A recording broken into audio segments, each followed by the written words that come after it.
आज हम लोग त्रिकोणमिति के बारे में पढ़ेंगे। त्रिकोणमिति, त्रिकोण मतलब होता है तीन कोण, जिसमें तीन कोण हो। तीन कोण किस में होता है? त्रिभुज में। और मिति का मतलब होता है मापन। तो त्रिभुज का मापन करना ही त्रिकोणमिति में आता है। तो त्रिकोणमिति में सिर्फ हम सारे त्रिभुज को नहीं पढ़ते हैं, सिर्फ समकोण त्रिभुज का ही अध्ययन करते हैं। समकोण त्रिभुज जैसे यहाँ पे ले लिए ABC, ABC। और समकोण त्रिभुज के बारे में आप लोगों ने क्लास 9th में ही पढ़ लिया है कि समकोण त्रिभुज वैसा त्रिभुज जिसका एक कोण 90 डिग्री हो। तो ये 90 डिग्री है। तो इसमें कोण क्या क्या हो गया? यहाँ पे कोण हो गया कोण A, ये कोण B, कोण C, ये तीन कोण दिया हुआ है इस त्रिभुज में। और भुजा क्या क्या हो गया? भुजा हो गया AB, BC, AC, AB, BC और AC। तो कोण और भुजा, त्रिकोणमितियों में एक त्रिभुज की भुजा और कोणों के बीच संबंध का अध्ययन किया जाता है। तो हम लोगों ने इसे लिख दिया कि त्रिकोणमिति में एक त्रिभुज के भुजाओं और कोणों के बीच में संबंध का अध्ययन किया जाता है। ये कोण और ये भुजा, इन दोनों के संबंधों का अध्ययन करेंगे। इसमें एक अच्छी बात यह है कि समकोण त्रिभुज में हम लोग को हमेशा पता रहता है कि एक कोण 90 डिग्री होगा। एक कोण 90 डिग्री होगा तो बाद बाकी कोण के बारे में सिर्फ पता करना है। और त्रिभुज में तीनों कोणों का योग 180 डिग्री होता है, ये भी पता है हम लोग को। तो ये कोण यदि थीटा लेते हैं तो ये कोण क्या हो सकता है? 90 माइनस थीटा हो सकता है। ये कोण यदि थीटा है तो ये कोण मेरा 90 माइनस थीटा लिख सकते हैं, ये दो कोण। और ये तीसरा कोण 90 डिग्री। चूँकि हम लोग समकोण त्रिभुज जानते हैं क्या होता है, इसलिए इतना दूर समझना बहुत ही आसान था। अब हम लोग समझेंगे कि त्रिकोणमितीय अनुपात क्या होता है। त्रिकोणमितीय अनुपात के बारे में अब हम लोग चर्चा करेंगे। यहाँ हम लोग लिखे हैं त्रिकोणमितीय अनुपात क्या होता है। यह एक समकोण त्रिभुज के एक न्यून कोण के त्रिकोणमितीय अनुपात त्रिभुज के कोण और भुजाओं की लंबाई के बीच के संबंध को व्यक्त करता है। त्रिकोणमितीय अनुपात क्या करता है? किसी भी समकोण त्रिभुज के कोण और भुजाओं के बीच संबंध को स्थापित करता है। इसके बारे में हम लोग इसमें पढ़ेंगे। आइए एक समकोण त्रिभुज ABC लेते हैं। अब कोण B 90 डिग्री है, B के सम्मुख भुजा कौन है? AC है। तो हमेशा 90 डिग्री का सम्मुख भुजा जो है कर्ण कहलाएगा। तो इसको हम लिख देंगे कर्ण।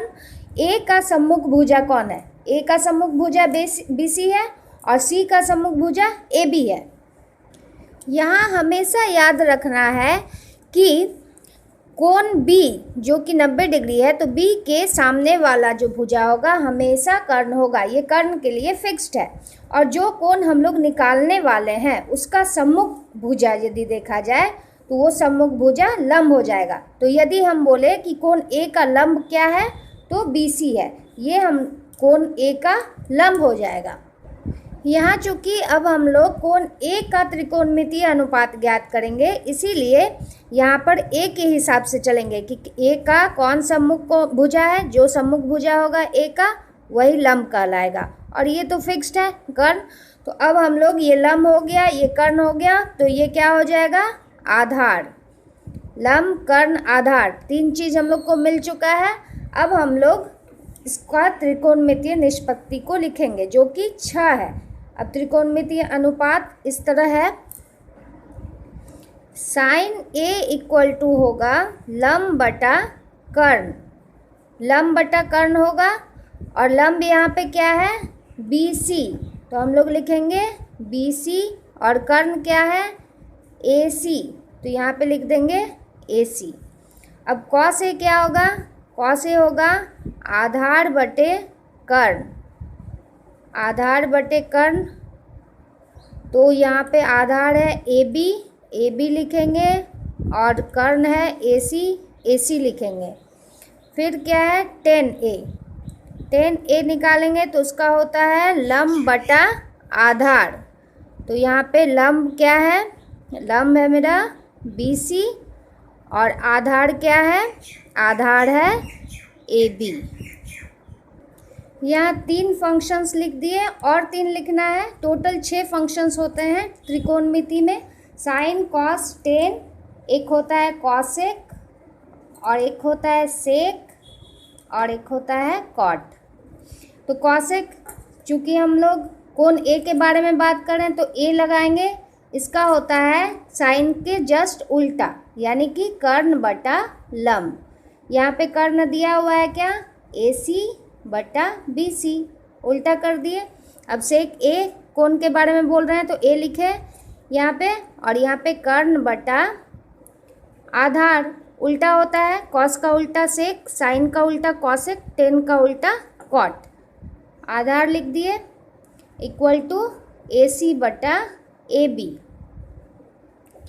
और कॉट ए इक्वल टू हो गया आधार बटा लंब, इसके जस्ट उल्टा, आधार ऊपर लंब नीचे, इक्वल टू AB बटा BC। तो ये 6 त्रिकोणमितीय निष्पत्तियाँ हम लोग लिखे कब, जब कोण ए का हम निकाल रहे थे। यदि हम लोग कोण C का निकालेंगे तो C का सम्मुख भुजा क्या हो गया, AB, तो कोण C के लिए लंब क्या हो जाएगा, अब AB हो जाएगा। हम लोग देख रहे हैं कि जब जो कोण निकाल रहे हैं सम्मुख भुजा ही लंब होता है, और लंब ऐसा नहीं है कि यही होगा, इसके लिए भी ये, इसके लिए भी ये, नहीं, जो कोण हम लोग निकालेंगे उसका सम्मुख भुजा ही लंब होता है। अब यदि हम लोग कोण C निकाले यहाँ पे, तो इसका सम्मुख भुजा हो जाएगा AB, AB इसका हिसाब से हो जाएगा लंब। अब हम लोग कोण C का भी निकाल के देख लेते हैं। अब यहाँ C का सम्मुख भुजा AB, तो C के लिए ये हो गया लंब और ये हो गया आधार। कर्ण तो हमेशा फिक्स्ड है, इसे हम दूसरे कलर से कलर कर देते हैं ताकि समझने में आसानी हो। अब हम लोग क्या लिखेंगे, यहाँ पे कोण C का जब हम निकाल रहे हैं, यहाँ सब जगह क्या हो जाएगा, जहाँ जहाँ A था वहाँ वहाँ अब कोण C हो जाएगा। तो हम लिख लेते हैं कोण C साइन C हो जाएगा, लंब बटा कर्ण होता है, लंब बटा कर्ण इक्वल टू, यहाँ लंब क्या हो गया अब AB, ग्रीन वाला देखना है हम लोग को, और कर्ण क्या हो जाएगा, कर्ण हमेशा दोनों के लिए समान ही रहेगा, इसलिए AC, और इसका जस्ट उल्टा होता है कॉसेक, इसको लगे हाथ लिख देते हैं हम लोग, कॉसेक C इक्वल टू कर्ण बटा लंब इक्वल टू हो गया AC बटा AB। अब लिखेंगे कॉस C, कॉस C का होता है आधार बटा कर्ण, तो यहाँ पे आधार हो जाएगा BC, आधार बटा कर्ण BC बटा AC। सेक C को लगे हाथ लिख देते हैं हम लोग, इसका उल्टा करके। अब टेन C क्या होता है, लंब बटा आधार, यहाँ पे कोण C का लंब क्या हो गया AB, और आधार क्या हो गया BC, लिख दिए। टेन C का उल्टा कॉट C भी लिख देते हैं अब हम लोग। अतः हम लोगों ने कोण A और कोण C के मदद से देखा है कि यहाँ पर जो भी भुजा है वो लंब होगा या आधार, यह उस कोण पर निर्भर करता है। जो भी कोण है उसका सम्मुख भुजा हमेशा उसका लंब होता है। तो इसका कोण A का सम्मुख भुजा था BC, तो ये इसके लिए लंब हो गया, और कोण C का सम्मुख भुजा था AB, इसलिए कोण C का लंब AB हो गया। इस तरह बनाना बहुत ही आसान है। आइए कुछ उदाहरण देखते हैं। इन निष्पत्तियों को हमेशा याद रखने के लिए एक ट्रिक हमेशा याद रखिएगा, लाल कक्का, लाल कक्का, L से लंब, A से आधार, K से कर्ण। यहाँ पे लाल कक्का है तो पहले लिख देंगे इसके माथे पे साइन, यहाँ कॉस, यहाँ टेन, और चूंकि साइन का उल्टा होता है कॉसेक तो कॉसेक लिख दिए, कॉस का उल्टा है सेक, सेक लिख दिए, टेन का उल्टा होता है कॉट तो कॉट लिख दिए। अब देखिए साइन का वैल्यू, लाल कक्का याद रखने का ट्रिक है, यहाँ पे L से होगा लंब, K से होगा कर्ण, A से आधार। तो साइन का क्या फॉर्मूला होता है, साइन इक्वल टू होता है लंब बटा कर्ण। देखिए साइन ए इक्वल टू हम लिखे हैं लंब बटा कर्ण, और कौशिक जस इसके उल्टे होगा तो कौशिक का देखिए लिखे हैं कर्ण बटा लंब। उसी तरह कॉस का देखिए आधार बटा कर्ण, ए बाई के है, यहाँ आधार बटा कर्ण यहाँ पे भी लिखे हैं देखिए। और सेक जस इसके उल्टा है सेक, तो सेक का लिखे हैं कर्ण बटा आधार। फिर टेन का देखिए लंब बटे आधार, तो लंब बटा आधार लिखें। तो ये याद रखने का एक ट्रिक है, ये आप लोग ऐसे याद रखिएगा। यहाँ एक सवाल दिया है 10a इक्वल टू 4/3, तो अन्य त्रिकोणमितीय अनुपात निकालिए। एक त्रिकोणमितीय अनुपात है यानी कि और हमको 5 निकालना है, क्योंकि 6 त्रिकोणमितीय अनुपात निकाले हम लोग। तो यहाँ पे 10a है, 10a इक्वल टू 4/3। हम लोग लाल कक्का सीखे थे, लाल कक्का, इसमें क्या था एल साइन के लिए यहाँ पे लिखते थे, यहाँ कॉस लिखते थे, यहाँ 10 लिखते थे, यानी कि लंब बटे आधार होगा, ये लंब बटा आधार। कर्ण हम लोग के पास नहीं है, कर्ण निकालने के लिए हम लोग क्या करेंगे, पाइथागोरस थ्योरम का यूज करेंगे। यहाँ ये कर्ण है और ए का सम्मुख भुजा ये है, यानी कि ये हो गया लंब। लंब क्या दिया हुआ है मेरा, 4 दिया हुआ है लंब, लंब है 4, आधार है 3, आधार 3 लंब 4, तो यहाँ पे 4 लिख दिए, आधार कितना दिया हुआ है 3 लिख दिए। तो कर्ण स्क्वायर पाइथागोरस थ्योरम यूज कर रहे हैं हम लोग, बराबर होता है लंब स्क्वायर जोड़ आधार स्क्वायर। तो कर्ण पता नहीं है, स्क्वायर है उधर जाएगा तो रूट के अंदर, लंब पता है हम लोग को 4 है तो 4 का स्क्वायर, आधार कितना है 3 है, 3 का स्क्वायर, ये हो गया 16 प्लस 3 तिया 9, रूट अंडर 25 बराबर 5। कर्ण क्या आ गया हम लोग का 5। अब हम लोग और सब त्रिकोणमितीय अनुपात निकाल सकते हैं। पहले साइन है, साइन का क्या होता है लंब बटा कर्ण, तो साइन ए बराबर लिख दिए हम लोग लंब बटा कर्ण, और लंब यहाँ पे क्या है 4, यहाँ पे लिख देते हैं लंब, ये लिख देते हैं आधार,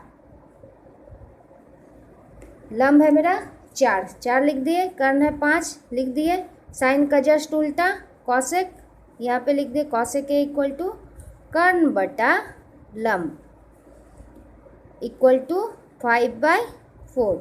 अब लिखेंगे cos A, cos A equal to होता है आधार बटा कर्ण, आधार बटा कर्ण को निकालेंगे, आधार है 3, कर्ण है 5, और सेक ए जस्ट इसका उल्टा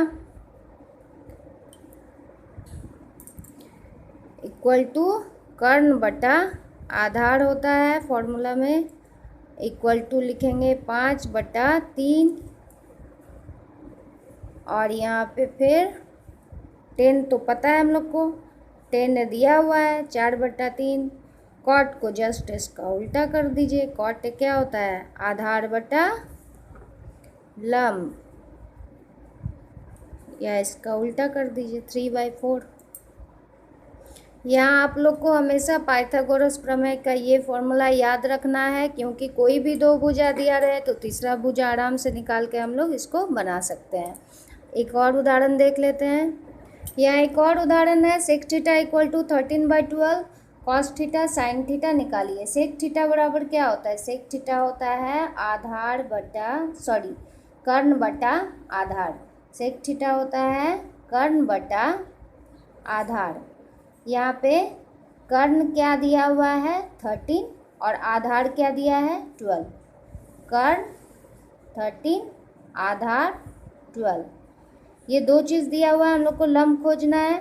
लंब निकाल लेंगे हम लोग पाइथागोरस के हेल्प से। पाइथागोरस प्रमेय का क्या फॉर्मूला है, कर्ण स्क्वायर इक्वल टू लंब स्क्वायर जोड़ आधार स्क्वायर। हम लोग को क्या चाहिए, लंब चाहिए, तो आधार को उधर भेज देते हैं, लंब इक्वल टू रूट अंडर कर्ण स्क्वायर घटाओ आधार स्क्वायर लिख दिए। अब कर्ण क्या है 13 का स्क्वायर लिख दिए, माइनस आधार क्या है हम लोग का, आधार है 12, इसका स्क्वायर कर दिए, 13 स्क्वायर 169 हो गया, 12 स्क्वायर 144, ये घट के रूट अंडर 25 इक्वल टू 5 हो गया। अब हम लोग को क्या बोला है, कॉस थीटा साइन थीटा। हम लोग लाल कक्का फॉर्मूला याद रखना है हम लोग को। लाल कक्का से हम लोग सारा निकाल लेते हैं। यहाँ पे साइन होगा, यहाँ कॉस होगा, यहाँ टेन होगा। तो साइन का क्या होगा, लंब बटे कर्ण। साइन थीटा इक्वल टू हो जाएगा लंब बटे कर्ण। यहाँ लंब हो गया 5 और कर्ण क्या दिया हुआ है 13 लिख दिए। और फिर क्या चाहिए था हमको, कॉस थीटा निकालना था। कॉस थीटा इक्वल टू हो गया आधार बटे कर्ण लिख दिए। इक्वल टू आधार है 12, कर्ण है 13। ये दोनों आंसर आ गया। इस तरह से आप लोग कोई भी कोण का मान निकाल सकते हैं। आप लोग आगे ट्राई कीजिए। एक्सरसाइज 8.1 में सारे सवालों को आप लोग ट्राई कीजिए। ए बी बी सी सारा दिया हुआ है। जो भुजा नहीं दिया हुआ है वो हम लोग पाइथागोरस प्रमेय के हेल्प से निकाल लेंगे और उसके बाद इन सारे फलनों का मान निकालेंगे। साइन ए कॉस ए सारे त्रिकोणमितीय अनुपात आराम से हम लोग निकाल सकते हैं। देखिए ये सारे सवालों को आप ट्राई कीजिए और बाकी बचे उदाहरणों को। आज तक बस इतना ही।